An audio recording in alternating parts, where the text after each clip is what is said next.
ഞാൻ നിഷാദിലേക്ക് ഒന്ന് വരുമ്പോൾ ഇതിലേറ്റവും ഗൗരവമുള്ളൊരു കാര്യം ഹൈക്കോടതി വളരെ വ്യക്തമായ നിരീക്ഷണങ്ങളോടുകൂടി ഈ ഹേമ കമ്മിറ്റി റിപ്പോർട്ട് സ്വകാര്യത ലംഘിക്കപ്പെടാത്ത വിധത്തിൽ തന്നെ അതിൻ്റെ ഏറ്റവും സ്പഷ്ടമായ ഭാഗങ്ങൾ ഒരു പൊതുചർച്ചയ്ക്ക് വിധേയമാക്കാം, അത് പ്രസിദ്ധപ്പെടുത്താം എന്ന് പറയുമ്പോൾ അതങ്ങനെ വരരുത്, പൊതുസമൂഹം അറിയരുത് എന്ന നിലയിൽ ഇറങ്ങി പുറപ്പെട്ടതും ഒരു സിനിമാ നിർമ്മാതാവാണ് എന്ന് വന്നാൽ എന്താണ് ശ്രീ നിഷാദ് അതിൻ്റെ അർത്ഥം?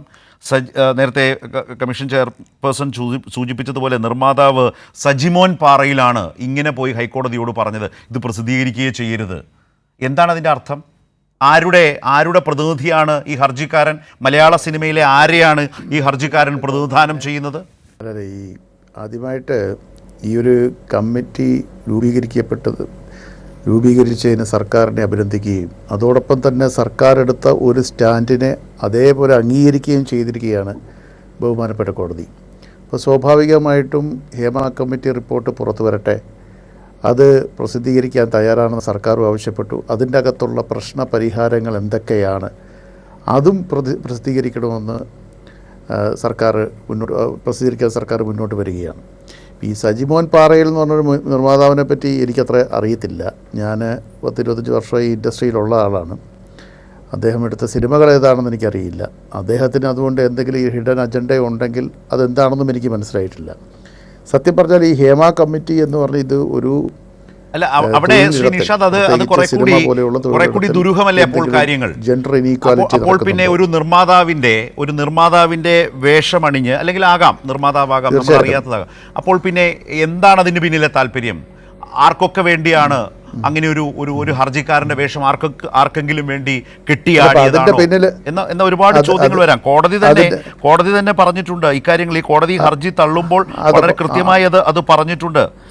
ഇത് ഒരു തരത്തിലും ഈ ഹർജി അംഗീകരിക്കാൻ കഴിയില്ല, ഹർജിക്കാരൻ്റെ ആശങ്കകൾക്ക് അടിസ്ഥാനമില്ല എന്ന് പറഞ്ഞുകൊണ്ട് തന്നെയാണ് ഹർജിക്കാരൻ വിഷയത്തിൽ കക്ഷിയല്ല എന്ന് തന്നെ അങ്ങനെ ആ ഉത്തരവ് ചോദ്യം ചെയ്യാൻ ഹർജിക്കാരൻ അവകാശമില്ല എന്ന് തന്നെയാണ് കോടതിയുടെ വ്യക്തമായ വിലയിരുത്തൽ. അപ്പോൾ പിന്നെ എന്തിനു വേണ്ടി, ആർക്കു വേണ്ടി എന്ന അന്വേഷണം വേണ്ടേ?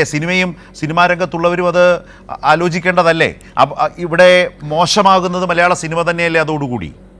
തീർച്ചയായിട്ടും അത് അതിനാണ് ഞാൻ നേരത്തെ സൂചിപ്പിച്ചു. ഇതിൻ്റെ പുറകിൽ എന്തെങ്കിലും ഹിഡൻ അജണ്ട ഉണ്ടെങ്കിൽ തീർച്ചയായിട്ടും അത് വെളിച്ചത്ത് കൊണ്ടുവരേണ്ട കാര്യമുണ്ട്. കാരണം സിനിമാ രംഗത്തെ ഒരു അപമാനിക്കുന്നതിന് തുല്യമായ രീതിയിലാണ് ഈ പറയുന്ന വ്യക്തി ഹൈക്കോടതിയെ സമീപിക്കുകയും ഹൈക്കോടതി എടുത്ത് പുറത്തു കളയുകയും ചെയ്തത്.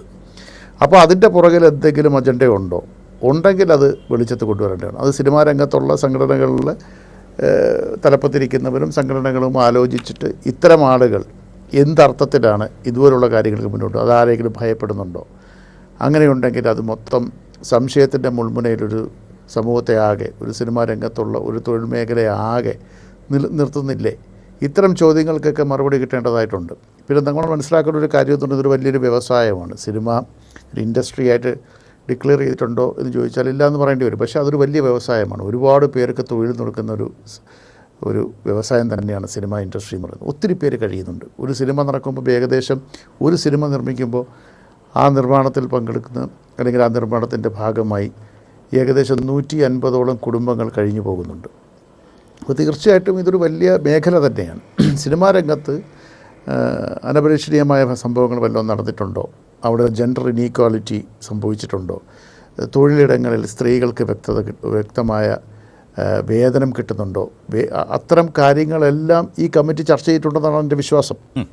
അതായത് നമ്മൾ നേരത്തെ സൂചിപ്പിച്ചതുപോലെ ഇപ്പോൾ വനിതാ കമ്മീഷൻ അധ്യക്ഷയൊക്കെ സതീദേവി ടീച്ചർക്ക് പറഞ്ഞതുപോലെ തന്നെ എല്ലാ സിനിമാ രംഗത്തും സിനിമാ സെറ്റുകളിലും ഒരു പ്രശ്ന പരിഹാര തർക്ക ഫോറമുണ്ട്. അത് എൻ്റെ സിനിമകളിലും ഉണ്ടായിരുന്നു. അത് തീർച്ചയായിട്ടും ഒരു ഡയറക്ഷനാണ്. ആ ഡയറക്ഷനനുസരിച്ച് തന്നെയാണ് നമ്മൾ മുന്നോട്ട് പോയിക്കൊണ്ടിരിക്കുന്നത്. തൊഴിലിടങ്ങളിൽ സ്ത്രീകൾ അനുഭവിക്കുന്ന ബുദ്ധിമുട്ട്, ആ ബുദ്ധിമുട്ട് ഒരു പരിധിയല്ല, പൂർണ്ണമായും നിർത്തലാക്കണം. കാര്യം അവർക്ക് മുന്നോട്ട് വരണം, അവർക്ക് പ്രതിഫലം കറക്റ്റായിട്ട് കിട്ടണം, അവർക്ക് മറ്റ് ബുദ്ധിമുട്ടുകളൊന്നും ഉണ്ടാവരുത്. ഇതെല്ലാം കണക്കിലെടുത്തുകൊണ്ടാണ് ജനപക്ഷത്ത് നിൽക്കുന്നൊരു സർക്കാർ ഈ ഒരു കമ്മിറ്റിയുമായിട്ട് അല്ലെങ്കിൽ ഇത് മുന്നോട്ട് വന്നത്. അപ്പോൾ തീർച്ചയായിട്ടും അത്തരം കാര്യങ്ങൾ മുന്നോട്ട് വരുമ്പോഴത്തേക്കിന് കോടതി പറഞ്ഞൊരു കാര്യമുണ്ട്, അല്ലെങ്കിൽ കമ്മീഷനും കമ്മിറ്റിയും പറഞ്ഞൊരു കാര്യമുണ്ട്, സ്വകാര്യതയെ ഹനിക്കത്തക്ക രീതിയിലുള്ള ഒരു സംഭവങ്ങളും പ്രസിദ്ധീകരിക്കാൻ പാടില്ല എന്നുള്ളത്.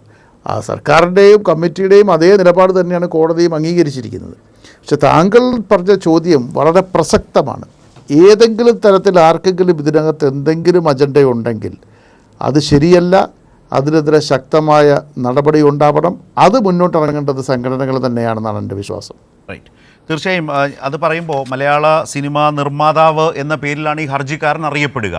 അങ്ങനെ ഹർജിക്കാരൻ അറിയപ്പെടുമ്പോൾ ഈ നിർമ്മാതാക്കൾക്ക് ഇവിടെ ഒരു സംഘടനയുണ്ട്, ഒരു അസോസിയേഷൻ, വളരെ ശക്തമായ സംഘടനയുണ്ട്. സിനിമയിൽ തന്നെ നേരത്തെ വനിതാ കമ്മീഷൻ അധ്യക്ഷ സൂചിപ്പിച്ചതുപോലെ എല്ലാ മേഖലകളിലും ഇതൊരു തൊഴിലിടം എന്ന നിലയിൽ ട്രേഡ് യൂണിയൻ സംവിധാനത്തിൽ നിരവധി, ഫെഫ്കയുടെ കീഴിൽ നിരവധി യൂണിയനുകളുണ്ട്, ഡയറക്ടേഴ്സ് യൂണിയനുണ്ട്, നിഷാദൊക്കെ അതിൽപ്പെടുന്ന ആളുകളാണ്. ഇതെല്ലാം ഉള്ളപ്പോൾ അതിലെ ഒരു വ്യക്തി ഹർജിക്കാരനാകുമ്പോൾ, പങ്കാളിയാകുമ്പോൾ സ്വാഭാവികമായും ആ നിലയിൽ ബന്ധപ്പെട്ടവർ അത് പരിശോധിക്കേണ്ടത് തന്നെയാണ്. എന്ത് താല്പര്യമാണ് ഈ ഹർജിക്കാരൻ ഇതുമായി ബന്ധപ്പെട്ട് ഇങ്ങനെ നീങ്ങാനുണ്ടായത്? അതിന് പിന്നിൽ ഒരു അന്വേഷണം സിനിമാ മേഖല നടത്തേണ്ടത് കൂടിയാണ്.